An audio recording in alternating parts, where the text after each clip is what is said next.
Hello, welcome to our module on building a happier art career. I'm Jack LaHave and joined by Ruth Lance. We work together on Creative Lattice and Crit Connection. This program was brought to you by Creative Lattice, Crit Connection, and Public Art for Racial Justice Education. Creative Lattice is a free website for artist professional development where you'll find lots of videos just like this one. Ruth, you want to give 2 sentences on Crit Connection? Absolutely. Crit Connection is a program where it's a networking program for artists where artists are connected each month and do studio visits or share resources or just in general network to further careers. So, And our goal is to bring this work to you and to artists in an equitable way because we think the arts should be valued above all else. All right. We all got issues, right? So absolutely. common artist pain points. These are just things that we've heard over and over again, but the post-show blues, anxiety about career, openings, it creates a lot of anxiety for a lot of artists. Too much admin work. Social media is in bold. I think me and Ruth just held like a brainstorming in our network on mental health, and social media came up again and again. Um, so that's a thing. I Our also think a lot of these other ones are elevated by social media. So, just Yep, so yeah, many of our, it's omnipresent. It's just like in our pocket all the time if we have it on. yes. Not working with galleries is a pain point. Imposter syndrome, lack of recognition is often a big one. Um, And I think essentially a lot of what this boils down to is sort of discerning the things that we can control versus the things that we can't and yep, how we deal with all of that. yep. And little tricks. I love tricks. So I love seeing how we can use psychology to sort of build ourselves a happier life. The artist life is so romantic, but real artists face challenges like burnout, rejection, imposter syndrome, and mental resilience is key. And in our talk, there was an artist who was saying like people come up to him and are like, "Wow, you're an artist, and it's so fantastic! Like, it must be such a great life." And he's always like, "Oh yeah, but there's like so much of this, and there's so much admin work, and all this anxiety, um, and it doesn't always feel romantic, right?" My brother always used to say, "Oh, you're going to be living that Birkenstock lifestyle." Yeah, And I was like, "You have no idea," until yeah, he saw how much I actually worked. yeah. If you're trying to make a business, it's not a Birkenstock lifestyle. Or I like to say, I'm not just sitting at home eating bonbons all day and then like occasionally making a painting. I feel like I need to bring that more into my practice. All right, signs of artistic burnout, physical symptoms and fatigue, feeling tired and drained most of the time, frequent illnesses, feeling helpless and trapped and defeated, increasingly cynical and negative outlook, decreased satisfaction and sense of accomplishment, and isolation from others. Um, I know I like tend to get an eye twitch, and that's my like tell for when I'm too stressed. So I feel like listening to your body is a good way to see like when you are feeling some of these signs. Yeah, I carry it in my back in my right shoulder, Mhm. and then I get increasingly cynical. I'm sort of cynical anyway, so I have to watch out for that. Um, being overtly cynical. And so two things that I want to say. First of all, we should have said this at the beginning that neither me nor Ruth are psychological professionals, and if you are having a lot of trouble, we recommend that you please seek help. There's lots of great websites um, what's the big one? Headspace is a big one. Headspace, but also seeking therapy is a great thing, or seeing your doctor. I went to my primary and got a recommendation for a therapist when I was going through my big burnout phase this summer, or two last summer. in any event, that's number one. Number two, it's also good to remember like why we got into this in the first place, and it wasn't to build a like go go go stressed to the point where we're feeling physical symptoms career. Um, so keep it in mind that Yeah. It's what important to Mhm. remember why you love art, Yeah. because I think that gets pushed to the background sometimes. All right. So, I mean, all artists are inundated with annoying tasks. These are from like, I mean, most artists hate social media, and we can get into just not being on social media, but that's an annoying task.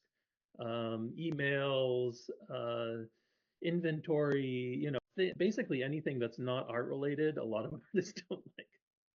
Spreadsheets are annoying for everyone but Jack, I or love for a spreadsheets. lot of people. I get so lost in my spreadsheets, and it's a big problem. All right. So the task stacking. You want to talk about that?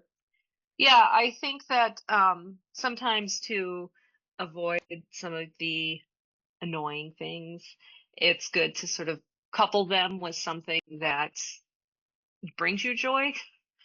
So if you have to make a spreadsheet, maybe you can listen to really good music while you do it. Or, if you are in the studio, maybe you could listen to a podcast, or just sort of thinking about how, if there's any way that you can knock a couple things out at a time and one of them be something that you really like. Um, Sometimes that can be rewarding. And then you can also, you know,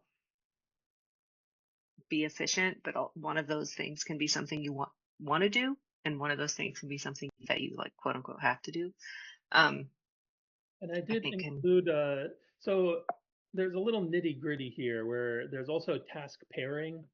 hmm I think that's a little bit more task pairing is like the oh pairing enjoyment with an annoying task, right? So like having hmm that first cup of coffee in the morning with your spreadsheet or having um or as you said, like only listening to your favorite podcast or favorite song while bookkeeping. They say with the gym is a good one to like listen to your favorite podcast with, but I'm sure us creative artists can find a way to integrate that. And then like having your favorite food at an opening, right? um, is another way to just increase your joy in the activity. And then task stacking, I guess, maybe a little more um, like pairing two annoying tasks so you get them done. And I put the yeah. one as I'm taking care of my mom right now, and I have to wake her up every morning, and I find it super annoying. And I need to do it slowly, so it's like a half hour where I'm just sitting there, and she's basically sleeping while I'm trying to wake her up. So I use that time to make calls or do emails for all the like annoying open loops that I have in my life. Um, Or commuting too is good for that. Riding the bus, I always check emails and kind of get some of that admin work done that yeah, is otherwise you're just sitting there trying to get it done. So I think commute, posting to social media, checking your email, that kind of stuff. Commuting is great. If you're on the bus or the train, not if you're driving. yeah. Just Well, that little caveat. Well, I suppose, but I mean, I'm sure like when you're driving, you can listen to an art podcast, and maybe that's a yeah. way of getting some art business thing. Listen to this while you're driving. Mm-hmm. Or if you want to listen to more like academic book, right? Mhm. Biography of some sort. Yeah. Uncertainty is one of our big problems, and I think a big problem that leads to issues is that there's no ladder for our art careers. We think that it's, you show in a coffee shop, show in a gallery, and then show in a museum. Like, sure, but that's not like the same as most other jobs that have like pretty set ladders where they go to grad school and you become a lawyer and then you become a partner. And we don't have that. So much of our work feels like it's based on these on external factors of like the whims of galleries and art world gatekeepers or like a single review that will like boost us into fame, and we don't really feel like we have any control over that. And the markets, I Yep. also think play a big part of that. But yeah, there's so many variables too, right? Like the review has to hit at the right time so somebody reads it, and then the market has to be good. And so there's so many things that feel like they have to all the big boiling pot. And this is really why, like, another reason, I mean, all this could be about social media, but like, social media is so bad because there also is no sense of control. Like, you put something out there and you're not in control of who sees it. And it's based on this like random algorithm. So, anything you do can feel useless. But don't let that get you down. Well, letting go, trying to control external factors like market trends can lead to frustration, which we just said. So we need to focus our goals differently to reduce stress. And we sort of targeted the idea of internal versus external goals.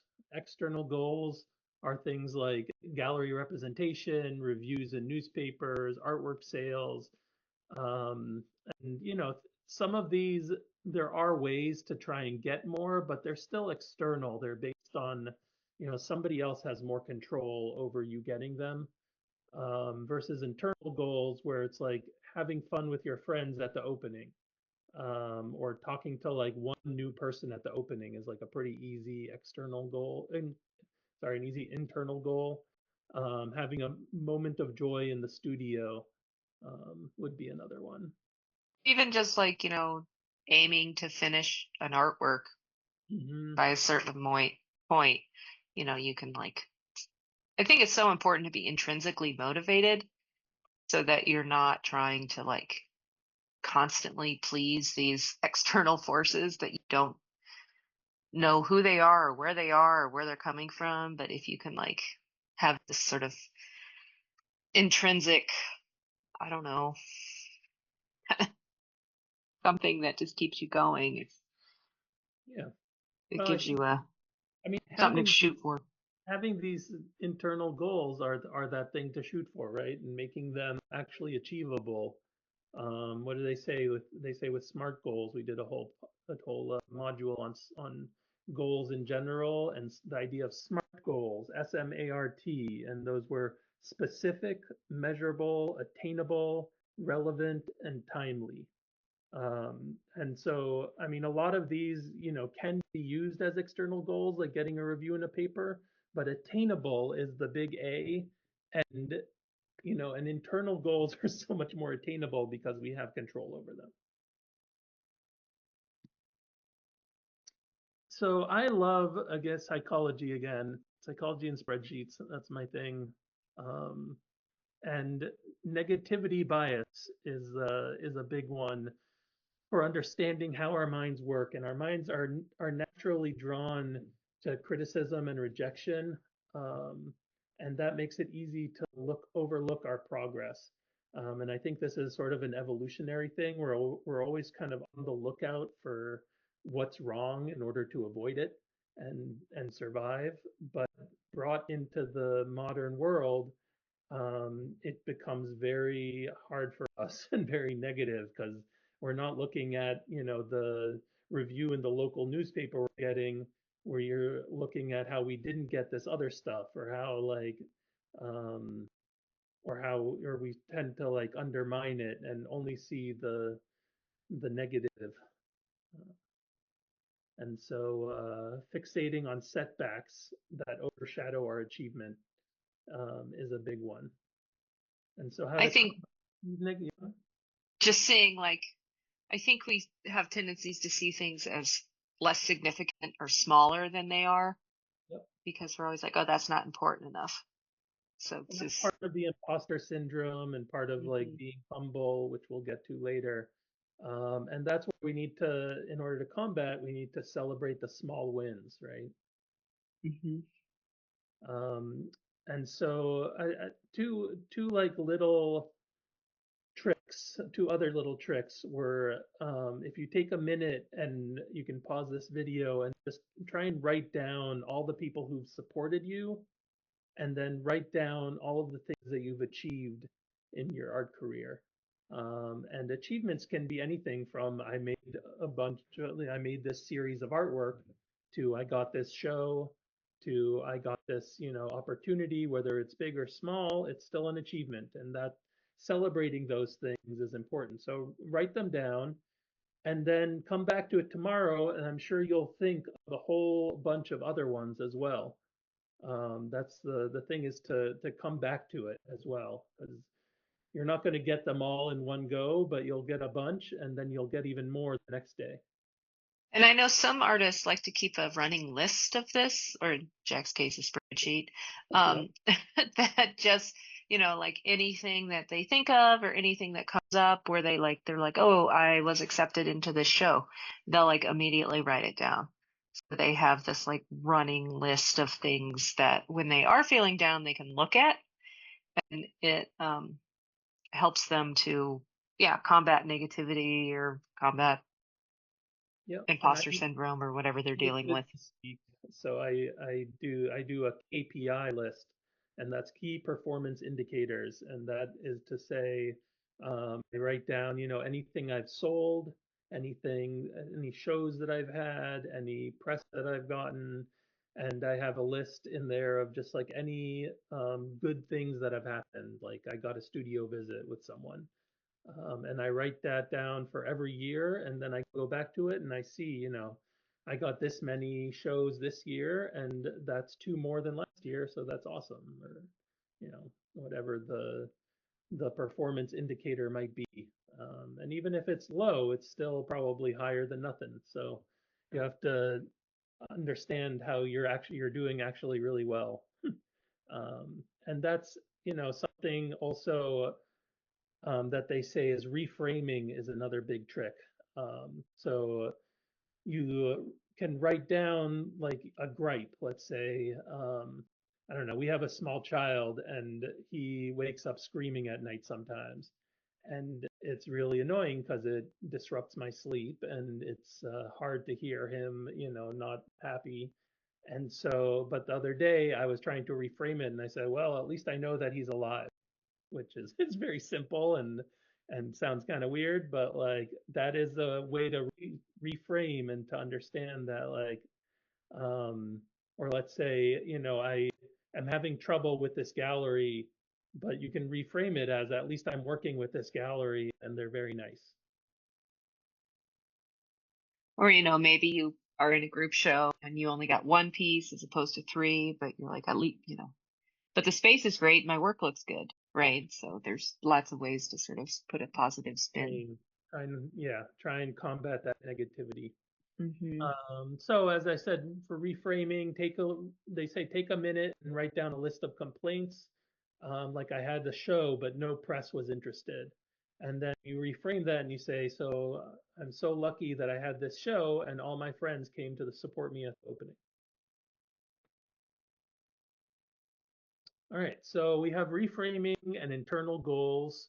Another trick is savoring and sharing those wins. Savoring is like taking a moment to enjoy that something is happening, and this like especially like in the studio, or like let's say you had a great conversation with somebody about your artwork. So you take a moment to share that and then you think, how can I expand on that? And usually sharing it with someone else is a good way to expand on that. There's gratitude and journaling. I keep a gratitude journal of things that I'm grateful for, and it's another way to combat that negativity. And then meditation and mindfulness, trying to be aware of your mind, and what it's actually doing. And that also, mindfulness can be a part of your body too, to listen to your body to see when you're overwhelmed. All right, another big pain point, dealing with rejection. What do you think, Ruth? Well, I think that if you're not getting rejected, it means that you're not trying, right? Which is what it says right there.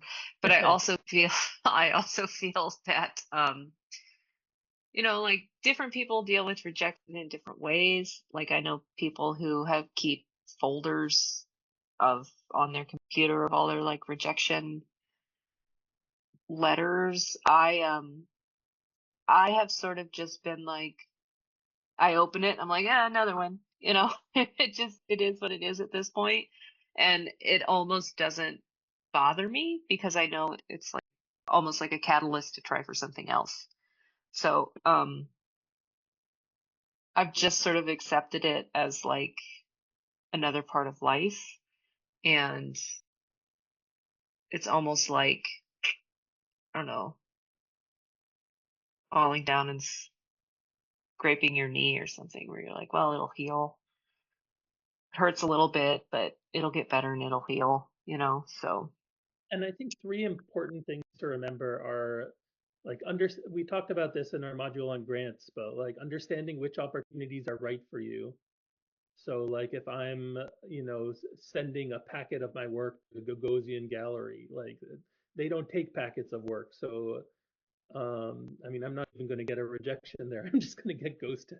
But understanding that is not realistic, first of all. Then, second of all, if something is realistic, understanding that it's not personal and that there's so many other things happening. The jury could have been hungry when they looked at your work. They could have already pre-selected who they were going to give the opportunity to. So those are all things that you really can't control. You can only control the best way that you're putting yourself out there. And then the last one is really focusing on the long-term connections that come. And so, like you said, like a lot of people keep folders of all the previous rejections, but I wonder how many of them go through and take out all the names and use those as contacts to like sort of grow their list of people that they have some sort of connection with that, might be able to remember them and give them an opportunity in the future. and I would encourage people to always email if there was like a curator or a juror, or if you know who sent you the rejection, just like always email and thank them for taking the time to jury the show or to let you know about this opportunity or whatever, just because that, builds that longer term or starts the um, journey to build that longer term connection. So if it's not like a form letter and you know who sent it to you, reply to it. So that's sort of a reframe is like you get a rejection, it's a negative, but you use that, you tell yourself that this is a long-term thing, and now I actually have a connection with somebody new who's seen my work and might give me an opportunity in the future. Mhm. The productivity trap was another thing we talked about. And that's like the problem of feeling like you constantly need to be putting things out there. And I know Ruth, you said that social media really makes this worse. Yeah, I feel like social media craves like the new, right? And so like you feel like you always have to have something new to put out there or something that's like in motion or all these new sort of process-based things. But I feel like the thing that artists um struggle with sometimes is that like if you're not making, you're not being productive. But Hmm. there's so many other parts of our practice, like research or admin or, staring at a wall. It doesn't mean that you're not being productive. It just means that you're not like physically producing. Yep. But there's so many ways of being productive as an artist. So give yourself permission to take breaks, enjoy your process, and again, remember like why you got into this, and just give yourself permission to be that artist. Imposter syndrome is another big one. Feeling like you don't deserve to succeed. You can again list all of the achievements and support that you've received. And that's a great way to combat imposter syndrome. Um, I like to also like focus, write down what your unique skills are, because if I've been an artist for a while now, so I have developed like a laundry list of things that I'm really good at. I'm really good at spreadsheets. Uh, but that's that is part of my superpower is like being organized and being efficient. And it's a cool thing. So figuring out like what are you really good at? Are you really good at caring for others? Are you really good at just painting or watercolor? Is that like something that you are an expert in and you really enjoy? Are you really good at teaching others how to do it? Like, and I feel like a lot of us, like we're kind of taught like there's this one track to be an artist, but there's so many, well, sort of, not exactly, but there's so many different things um, that are incorporated in that, and so many different things that you can be quote unquote successful at, and we all kind of like choose, and some of us go the gallery track, some of us go um to festivals and do workshops, some of us have um teach, we're more academic, so there's like so many different ways that you can kind of be as a art creative person, that if you're choosing another path, it doesn't mean that you haven't succeeded. It just means that you're doing it differently than another person. And I think again, Instagram and social media really feeds into most of these negatives, right? That like you see what everyone else is doing and you're seeing the best and the highlights and you're like, "Oh, I didn't get that, so I am less." Hmm. And so that is not good.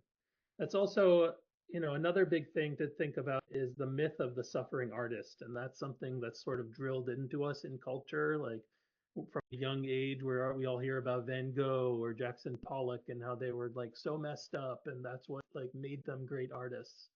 But the reality is that art does not require suffering, and being a positive mental health can enhance art creativity.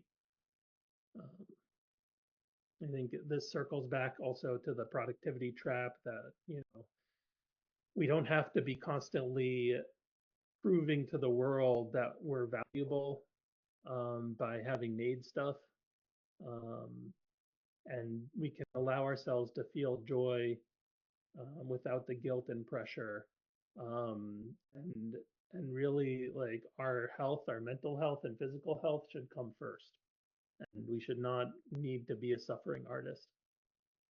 I also feel this is like, you know, it's really, really rooted in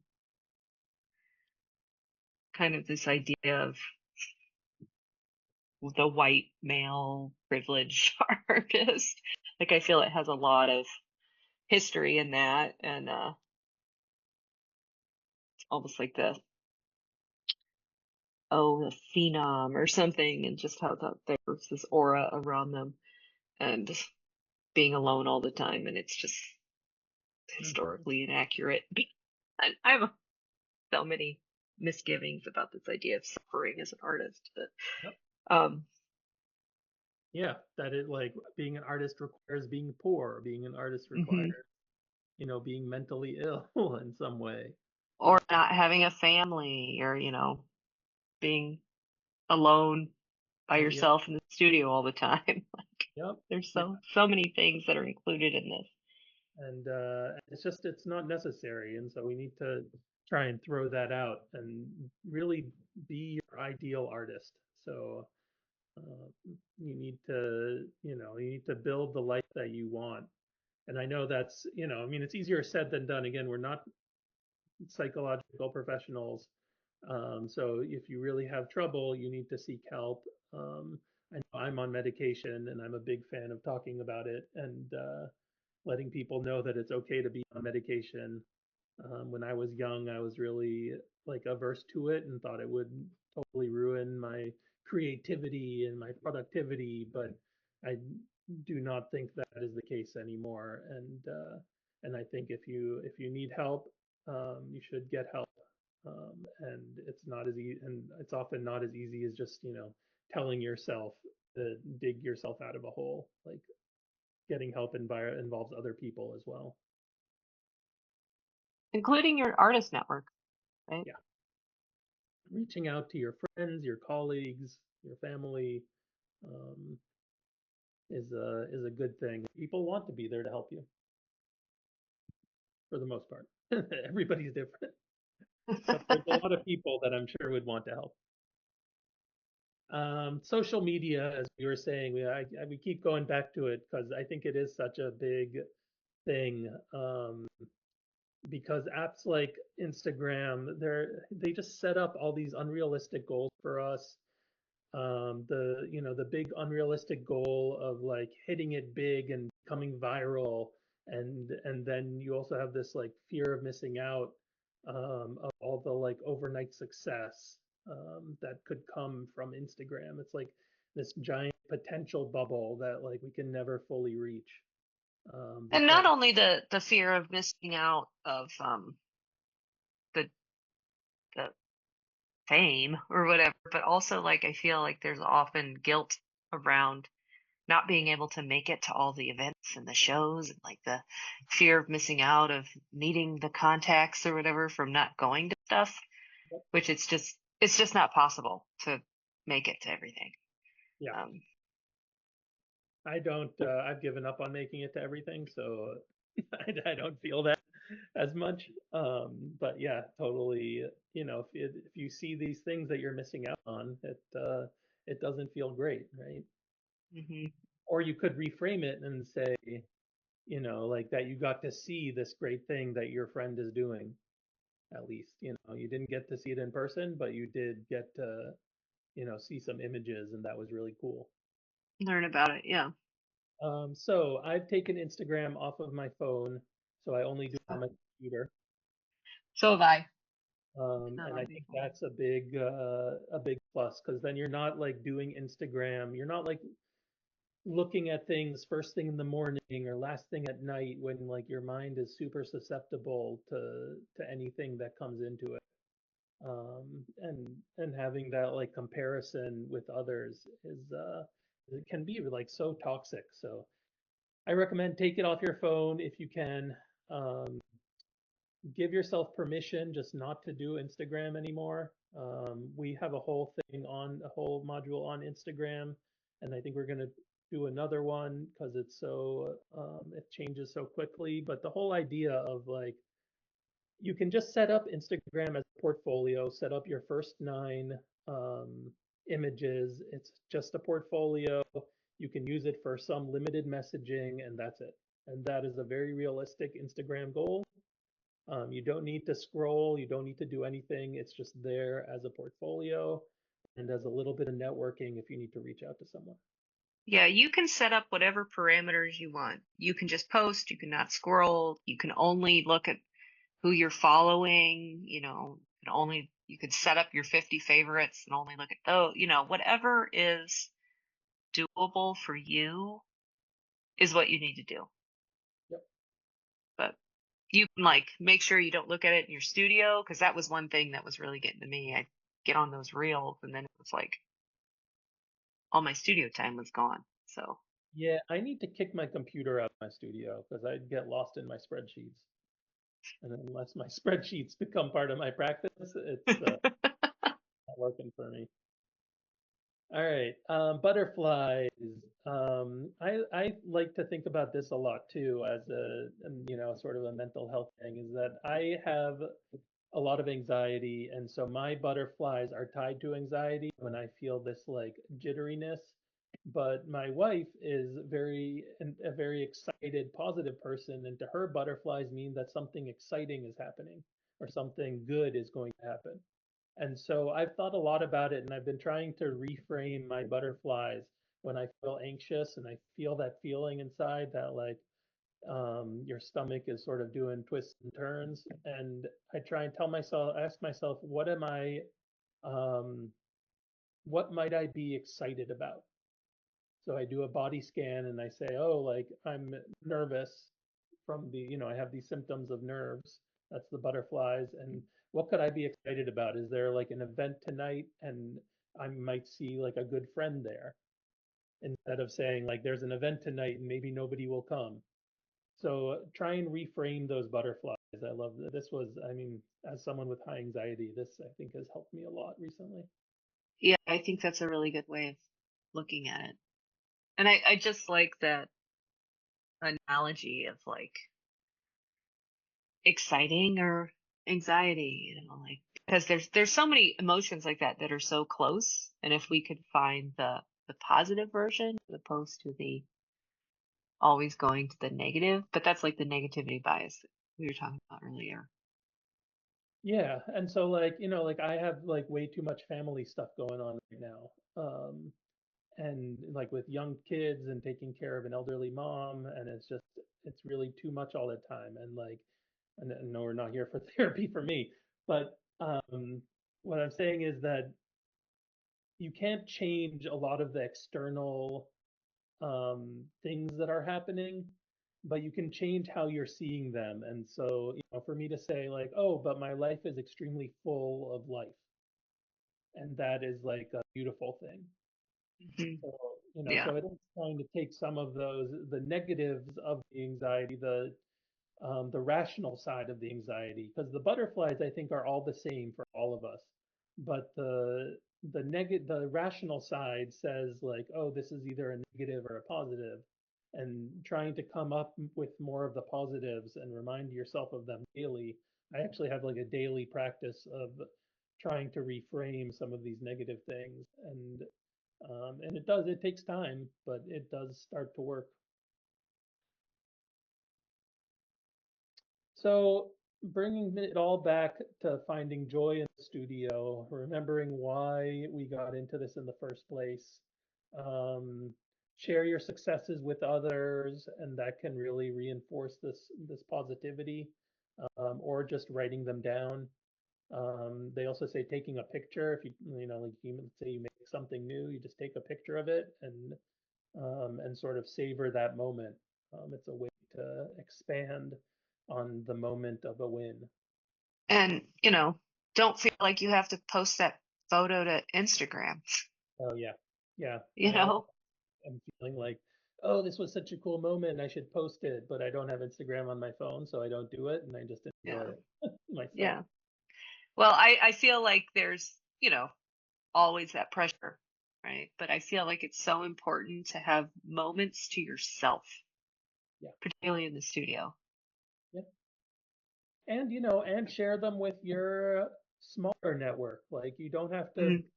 make it public. Like write a letter to a family member and be like, hey, I was just thinking of you. I had this great moment in the studio, and it was like a really good revelation, and Mhm. just wanted to share it. I I don't know Or anybody that would want to hear that, but I feel like they would. or you could always just text, Yeah, if you're really jazzed about a photo, text it to two people, yeah. you know.